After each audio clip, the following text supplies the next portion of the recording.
मेरा माँ प्यो वेखे ते देवे देस निकाला लख गुना मेरा मालिक वेखे ते ओ परदे पावण वाला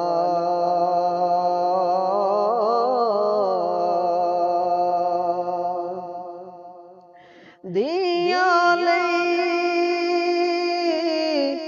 परदेस वे बाबल ते पुत्रा लई जागीरा चुप रहना कुछ न कहना ए धियां दियां तकदीरां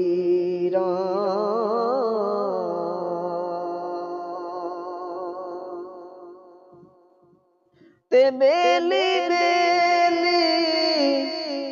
सब जग आखे ते मैं भी आखां बेली पर उस वेले दा